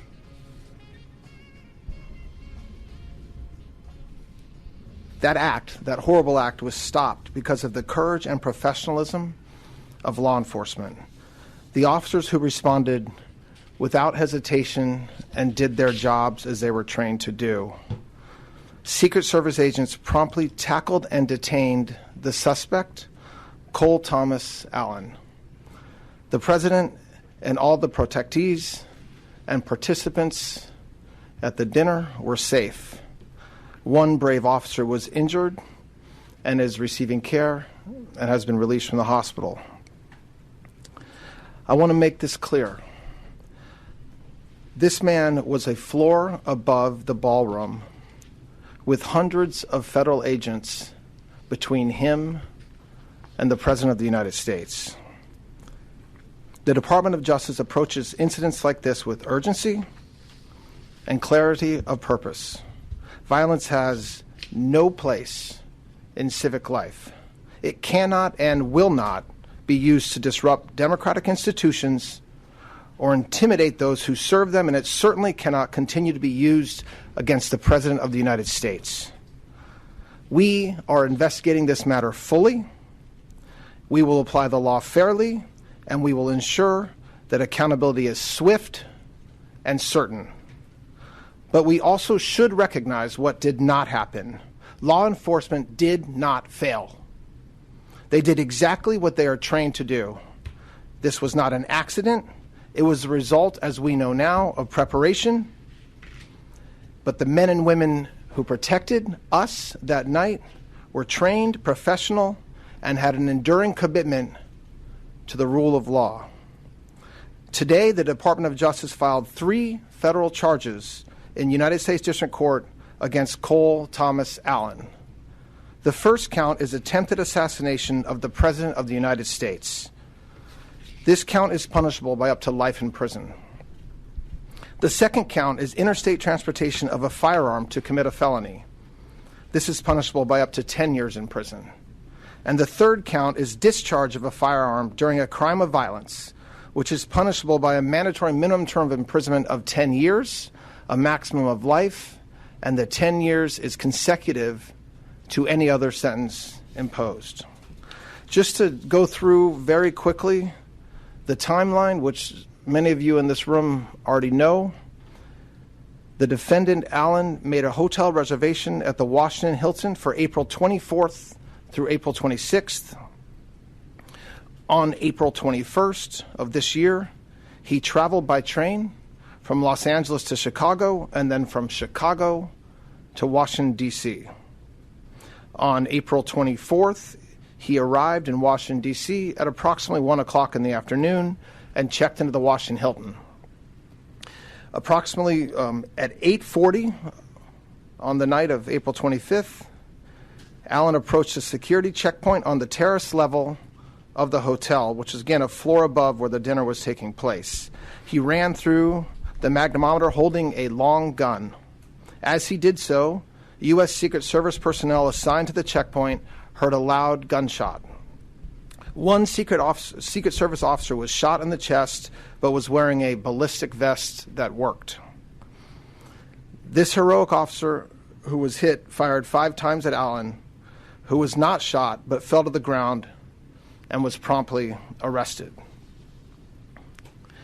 I want to thank everybody who worked tirelessly on Saturday, Sunday, and continuing today. This includes members of the FBI, and Director Patel is going to address that in a minute. It includes members of the Metropolitan Police Department who were immediately on the scene, the chief, the mayor, to make sure that law enforcement was available to do their jobs and had all the tools they needed to do so. And lastly, the United States Attorney's Office here in D.C., our U.S. Attorney Janine Pirro and her team. A prosecutor stayed up all night long, didn't sleep all day yesterday, making sure that we got what we needed from all over the country. It included search warrants in California, search warrants here in D.C., multiple interviews that have been conducted already of witnesses and of family members of the charged individual, and continue to work hard today. This investigation is ongoing. It's not complete. A lot of the information that the media is hearing through leaks or sources, some of it is true, some of it is not true, and at the right time you will hear information from us as appropriate. Janine Pirro is a U.S. Attorney for D.C., number 57. Cole Allen's journey of accountability in the criminal justice system starts today. Todd Blanche just indicated to you the charges. Those charges are only 3 charges that are in the complaint that has been presented in federal district court about an hour ago. There will be additional charges as this investigation continues to unfold. But make no mistake, this was an attempted assassination of the President of the United States, with the defendant making clear what his intent was. And that intent was to bring down as many of the high-ranking cabinet officials as he could. This is the kind of situation that we cannot tolerate. And as the Attorney General has just indicated, it could have been so much worse, but for the reality that we had the Secret Service as well as the Metropolitan Police Department and the FBI. Now, the facts make it very clear what this intent was. You may recall that it was on March 2nd that the president indicated that he would be attending this public event at the Hilton. And on April 6th, that's when Cole Allen first made a hotel reservation at the Washington Hilton for 3 nights, the 24th, the 25th, and the 26th. It was on April 21st that he traveled all the way from the West Coast, from his home near L.A. He gets to Chicago on April 23rd, and has been indicated he arrives in D.C. on the 24th, and he checks into the hotel at about 3 p.m. He stays overnight. He is very much aware that the president and the first lady entered the ballroom at 8 p.m. And it was at 8:40 that he made a decision to rush the ballroom. And thank goodness, law enforcement, the Secret Service, was able to prevent him from getting into that ballroom. He was not injured other than some kind of scrape on his knee. Now, as indicated, these are the weapons that the defendant had on his person. You can see that's a 12-gauge pump-action Mossberg shotgun. It's a .38 semi-automatic. He had at least 3 knives and all kinds of paraphernalia.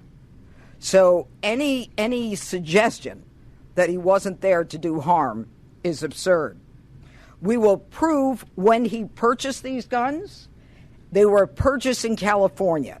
Why is that relevant? It is relevant because he crossed interstate lines with those firearms. And those are the firearms that he used on the night of the 25th, or attempted to use at the very least.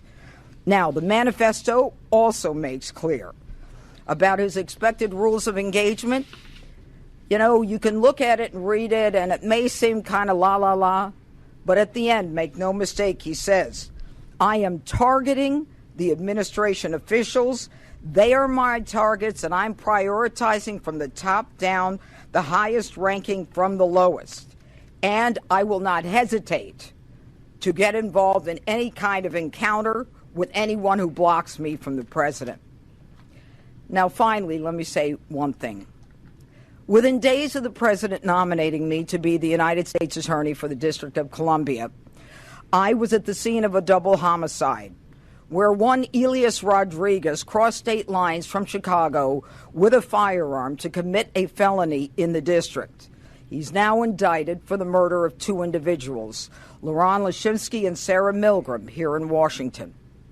Not long after that, another individual, Ramanullah Lockenwall, crossed state lines, again with a firearm, with intent to commit a felony here in Washington. He traveled from the state of Washington. He is now indicted with the murder of Sarah Beckstrom, a National Guardsman, and the attempted murder of National Guard Andrew Wolf. Today we have Cole Allen, another individual, charged with crossing state lines, coming from California with a firearm with the intent to commit a felony here in the district. Let this be a message to anyone who thinks that Washington, D.C. is the place to act out political violence. When we come back, earlier this month, a congresswoman called for the elimination of President Trump. I'm Larry Elder. Anyone who thinks that Washington, D.C. is the place to act out political violence, and if you are willing to do so with a firearm and cross state lines, we will find you, we will track your steps from the inception of your plan, and we will prosecute you to the fullest extent of the law. Washington, D.C. is not the place to travel to commit acts of violence.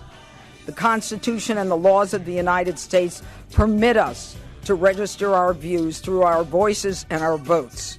What they don't permit is making your views known through violence, especially violence directed at the President of the United States. This is anti-democratic at its core. 888-971-SAGE, 888-971-7243. I am Larry Elder. We are Salem News Channel. This is a Congresswoman named Bonnie Watson Coleman speaking earlier this month. She's a Democrat from New Jersey, number 22. Because if we wanted to eliminate abuse and fraud, we'd eliminate the President of the United States from the office right now and the rest of the sycophants in his administration that are allowing him to do so many illegal things. So eliminate the President of the United States right now. And S.C. Cupp used to work for Fox News. Now she works for CNN. Here's what she said. This is before the assassination attempt. Number 23. Well, from what I can tell, they made it real easy for him to attend. And glad to see everyone's in great spirits, and this is a party. I'm real bummed about tonight. Because here's what's happening tonight. Journalism is throwing a party. Journalism is celebrating journalism at this party.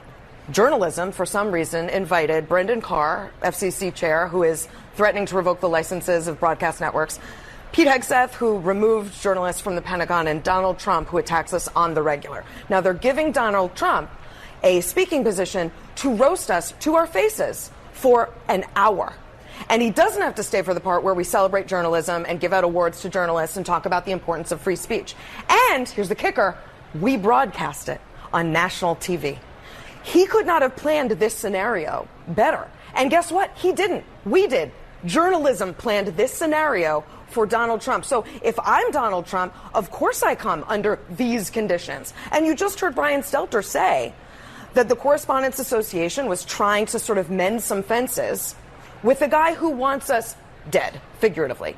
Figuratively, he wants journalism dead. It doesn't make a lot of sense to me. I don't think this is a great night for journalism. It's a night that's meant to be celebrating it, but I think it's a real bummer. Figuratively, he wants us dead. He criticizes us on the regular, she said. After longtime journalist Ann Compton retired from ABC, she talked about what Barack Obama said about the media off the record. And what's interesting about this is Donald Trump is being criticized on the regular, to borrow her expression, by ABC, by NBC, by CBS, by CNN, by MSNBC Hee-Haw. There was a study done by Media Research Center, we talked about this for years, looking at the reporting by these major nightly news. 92% of the news about Trump, negative. 92%. The media licked all over Barack Obama. They loved him. One member of the media even said, when Obama was running in 2008, journalists were mouthing the words that Obama was using. Mouthing them, repeating them. They weren't journalists. They were advocates for this man. Yet, here is what Ann Compton said that Barack Obama said about the media. Number 15. I have seen in the last year Barack Obama really angry twice. Both were off-the-record times. One profanity-laced, where he thought the press was making too much of scandals that he didn't think were scandals. Another where he took us to task for not understanding the limits he has with foreign policy and the way he's dealing with the Middle East and Iraq and Afghanistan. And I don't find him apologetic, but I find him willing to stand up to the press and look him in the eye, even though it was off the record, and just give us hell. Does he have a point? From his point of view, he may, but we cover what we are allowed to cover.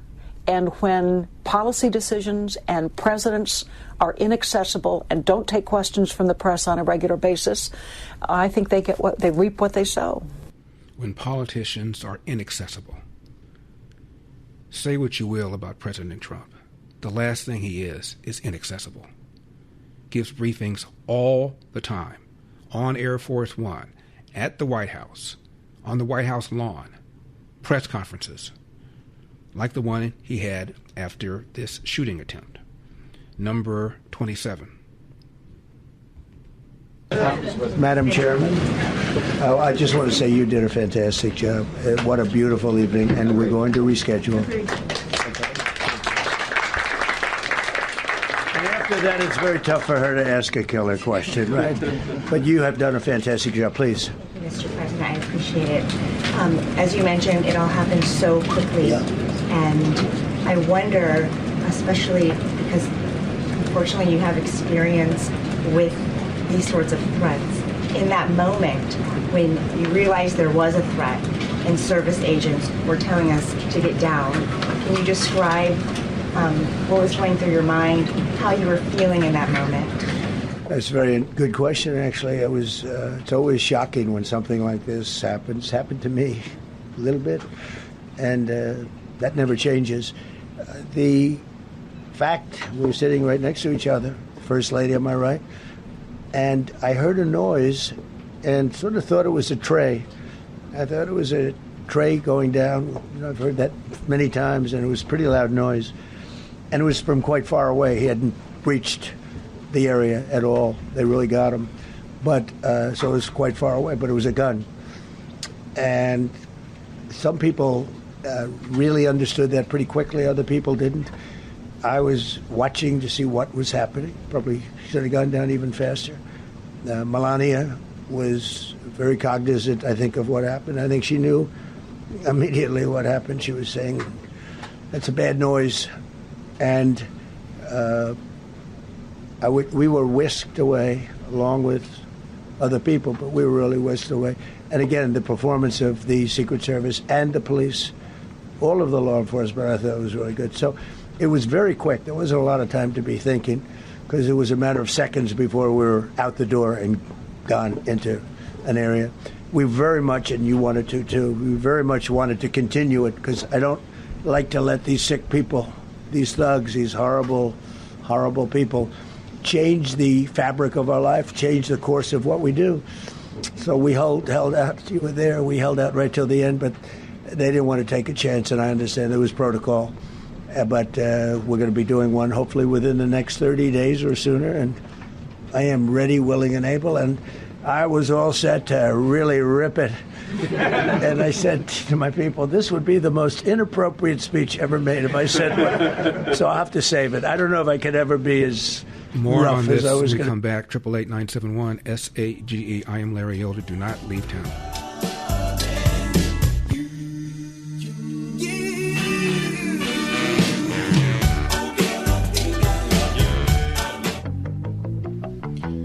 Triple 971 SAGE 888-971-7243. I am Larry Elder. We are Salem News Channel. President Trump, after the attempted assassination, spoke to the press. Here's more of what he said. I am ready, willing, and able, and I was all set to really rip it. And I said to my people, this would be the most inappropriate speech ever made if I said one. So I'll have to save it. I don't know if I could ever be as rough as I was going to be tonight. I think I'm going to be probably very nice. I'll be very boring the next time, but we're going to have a great event. And you did a fantastic job. Thank you very much. Peter, go ahead. Thank you, President Trump. There's a report in the New York Post that this assailant assembled his weapon somewhere on site at the hotel. What do you think about that? And I ask respectfully, why do you think this keeps happening to you? Well, you know, I've studied assassinations, and I must tell you, the most impactful people, the people that do the most, you take a look at the people, Abraham Lincoln, I mean, you go through the people that have gone through this, where they got them. But the people that do the most, the people that make the biggest impact, they're the ones that they go after. They don't go after the ones that don't do much because they like it that way. And when you look at the people that have either, whether it was an attempt or a successful attempt, they're very impactful people. Just take a look at the names there. The big names, And I hate to say I'm honored by that, but I've done a lot. We've done a lot. We've taken this country, and we were a laughingstock for years, and now we're the hottest country anywhere in the world. We've changed this country, and there are a lot of people that are not happy about that. So I think that's the answer, Peter. And after Butler, your team for a while rethought outdoor events. Yeah. Do you think that you now need to rethink indoor? Well, but then you just don't do events. No, I can't do that. I have to. It is what it is. We have to do it. The room was very, very secure. He charged from 50 yards away, so he was very far away from the room. And what did you think when you saw the video of how fast he was running? He was moving. He was really moving. And the reaction time was great. Boy, those guys, they had their guns drawn literally by the time he was there. They were shooting. That's right. I thought they were very impressive. And if I didn't, I'd let you know. I'm not going to be... I would not stand for that. No, I thought they were very impressive. Thank you, President Trump, and thank you for updating us on the suspect earlier. Were you aware of any threats? Was your team aware of any threats beforehand? And do you believe you were the target of this tonight? I guess. I mean, these people they're crazy.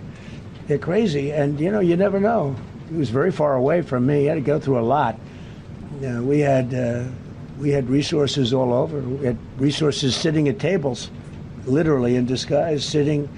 Maybe at your table, who knows? But we had people all over the room, so he had a long way to go. That was really a first line of defense, and they got him.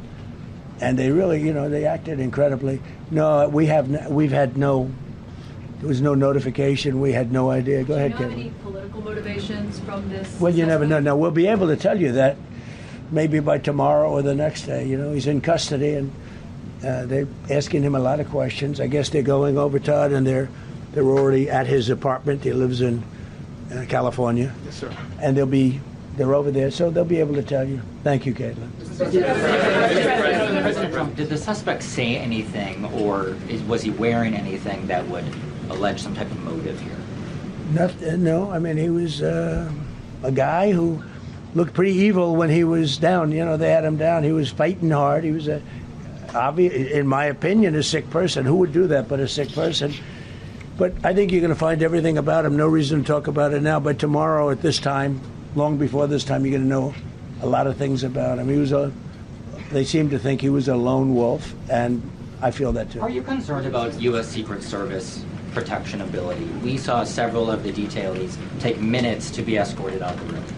No, they acted very quickly. No, I was very impressed by Secret Service. I'm the one, and Mark Wayne, you would agree with that, I think. Absolutely. I'm the one that would complain. You don't have to complain for me. I would be complaining. I'd be up here right now saying they didn't do their job. Oh, believe me, because, it's my life, and I want to live because I want to make this country great. That's why I want to live.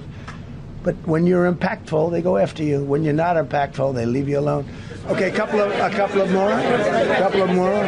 Go ahead, please. Is there any indication that this shooting could have been linked to the war in Iran? I don't think so, but you never know. We're going to know a lot. We have the best people in the world working on it, and we're going to know a lot. Please. Mr. President, there's a lot.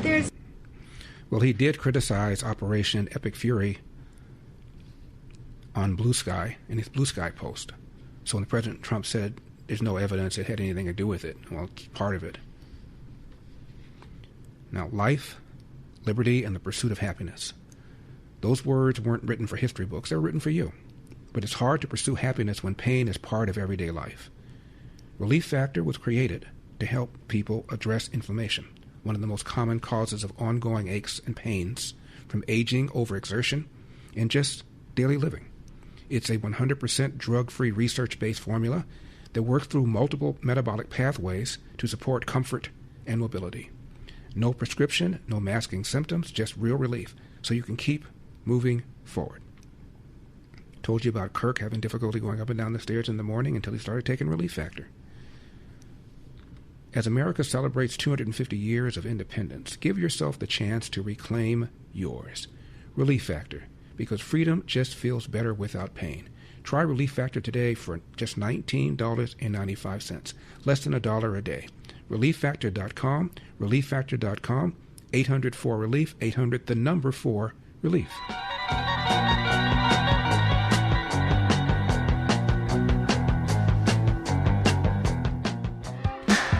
888-971-SAGE, 888-971-7243. I am Larry Elder. Salem News Channel coming to you from the Relief Factor studio. Don't forget your Relief Factor, 800-4RELIEF, 800-4RELIEF, or ReliefFactor.com. That's ReliefFactor.com. Robert is in Cherry Valley, California. Robert, you're on the Larry Elder Show. Thank you for calling. Yeah, Larry, I got to tell you, buddy, you are the heavyweight champion of the media, man. I'm so glad you humanized the event by putting a Trump on there. And once again, the guy bust me up laughing, man. Something like that happened, and he's still coming up with these funny things. It's incredible. And all the conspiracies are started. I walked into a place, some guys telling me the guy was from Mossad, or the secret police of Israel. Right. He said this guy in California. He goes, I know things. He was with Mossad, and Trump isn't doing everything that not Netanyahu wants to do. So, and I'm hearing stuff on the FM radio, all the crap. Yeah. It's unbelievable. Yeah, you're going to hear all these stupid theories now, and then the FM radio, they're trying to say it's not political. But the guy went after the President of the United States. How stupid can you be? Well, Robert, thank you very much for the call. This business about him being a fascist and about the journalists, he wants us dead, said the S.E. Cupp, former Fox host, now works for CNN. Scott Jennings, the Salem host who's on CNN, was squaring off with Paul Begala. Paul Begala was a longtime Clinton guy. And asked him a real simple question. Trump's a fascist. Don't fascists shut down the media? Number 14. I have no doubt at all the jousting that we're used to between the press and the media will occur tomorrow night. It's censorship. Every president is frustrated with the press. Who is Go censored? all the way back to There's Thomas literally Jefferson. nobody that is censored. He shut down the Voice of America. He defunded NPR. He has sued any number of They have more money now than they've ever had. for expressing the truth or their opinions. You can't name a single journalist who right now is incapable of speaking negatively about Donald Trump. In fact, it's more than ever. Are you? Okay, he has gone after the free press. He sued the Des Moines Register and their pollster for accurately reporting a poll that actually the poll itself was flawed, but they didn't know it at the time. So for a flawed poll, you sue a newspaper and their pollster? It's all he does. It's all about him. Will either of you Did he answer the question? Who can no longer speak negatively about President Trump? And speaking of the media, TMZ asked its first ever question at a Pentagon briefing. And check out this question that was asked of the Secretary of War, and check out his answer, number 13. I've heard you talk a lot about bombing people and places, and when you give these orders to carry out this extreme level of violence, what's going through your mind and your body? Do you have like an adrenaline rush? Are you scared? Do you feel like you're on a power trip? Just walk us through and paint us a picture of what it feels like mentally and physically. It's a very TMZ question. My only thought process is to ensure that our warfighters have everything they need to be successful, defeat and destroy the enemy, and they come home. I want them to feel empowered, to have every authority they need within our rules and within our law to bring maximum violence to the enemy.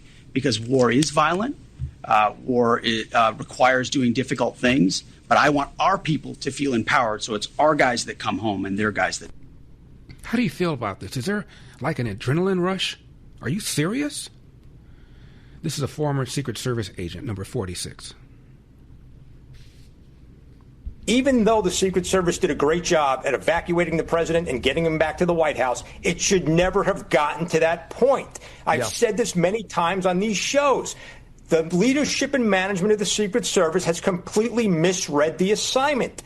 From the very first day that Trump walked down the beautiful golden escalators to the time he got elected, to the time he was out of office, former president, to now where he is president again, the threat level against the president has grown exponentially. Yet the Secret Service as an agency has refused to accept this and modify the way they do things to account for this ridiculously high threat level, to the point where they took the president of the United States into an open hotel, the largest ballroom in D.C., where 90% of the invited guests, by the way, are members of the subversive media who spend their entire day pushing people towards violent rhetoric and violent extremist activity against not just the president, but the administration officials who are in that room, and towards anti-law enforcement and anti-American sentiments to begin with. The Secret Service should never have brought the president into that building to begin with if they couldn't secure the building. And don't forget, the shutdown is still continuing, partial shutdown, and members of Secret Service not being paid. Here's Scott Jennings again, number 48. These guys are heroes. The guy who took a bullet is a Secret Service agent. He's going to be okay. We're not paying these guys. It's outrageous. 70 days, the Department of Homeland Security, with the Secret Service tucked under there, unfunded. It's outrageous. And the people who've got it shut down right now ought to think long and hard about that night last night. And, you know, what that means to a cop who has to show up and take a bullet. Every American ought to be outraged. The president and the vice president were escorted out after the shooting took place. Number 21.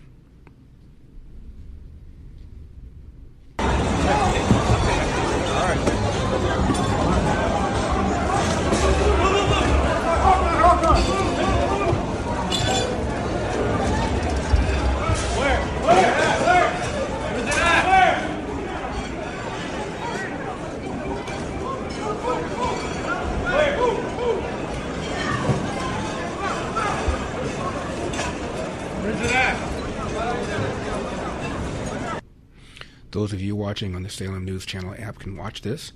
And this is what President Trump meant about the suspect running quickly through that corridor, number 19. Shall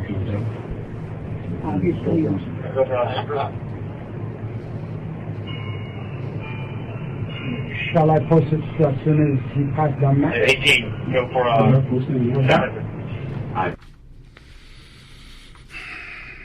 Third assassination attempt. And those are just the assassination attempts. In June 2016, a 20-year-old British national tried to grab a police officer's gun at a Trump rally in Las Vegas. He told agents that he meant to kill Trump. September 2017, man stole a forklift in North Dakota and aimed it at the president's motorcade, planning to flip the limousine.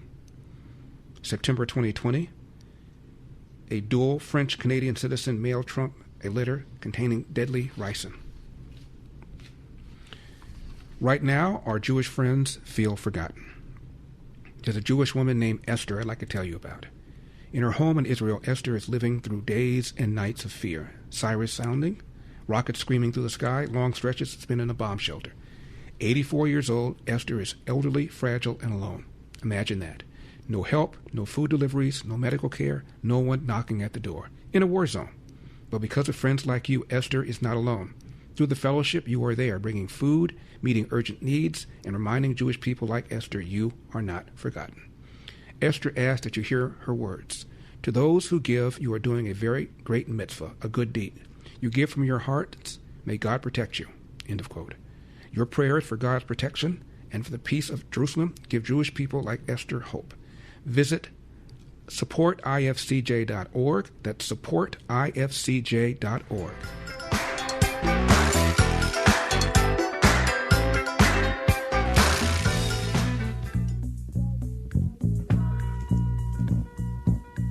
You think this is a moment in time that you actually could remove the filibuster to get funding done because we are in the middle of a war after all? Well, you know, we did not have the votes when Democrats were being so obnoxiously obstructionist on just nominations.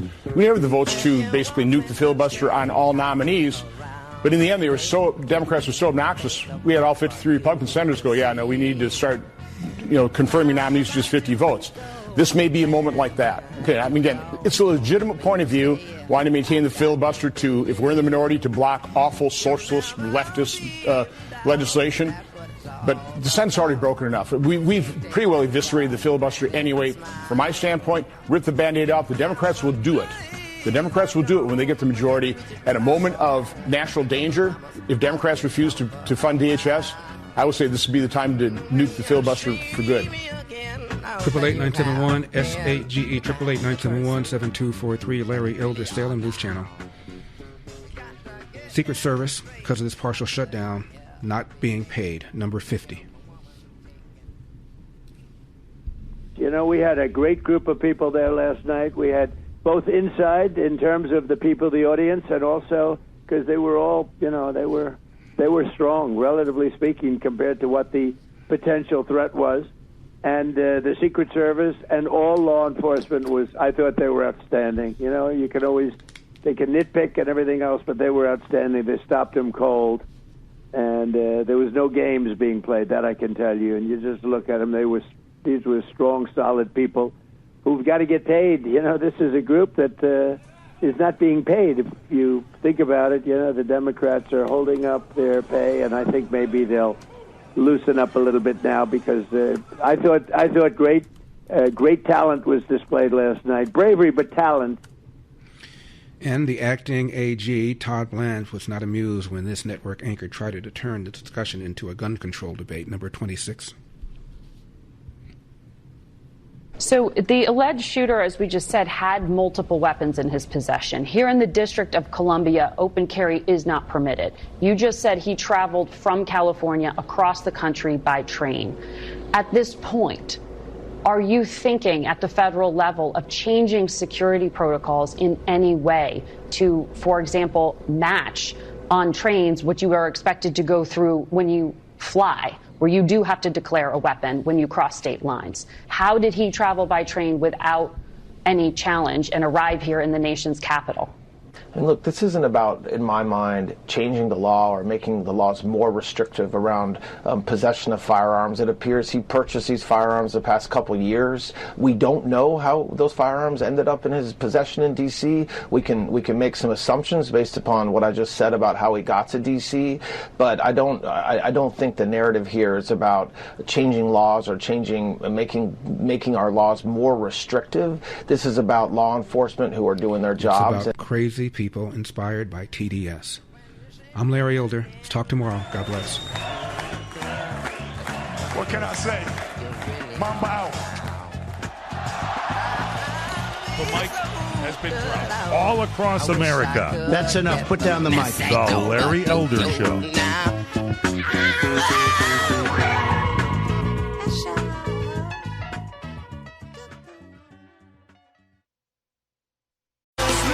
Andy Chrisman of For Him has spent 40-plus years in Christian music, and chances are he knows your favorite artist personally. Now he's bringing you their stories. I'm Andy Chrisman. In his new podcast, 1 Degree of Andy, he sits down with the voices behind the songs for real, honest, and faith-filled conversations you won't hear anywhere else. That's a great question. If you love Christian music, this is your backstage pass. The 1 Degree of Andy podcast. Listen now to 1 Degree of Andy wherever you get your podcasts.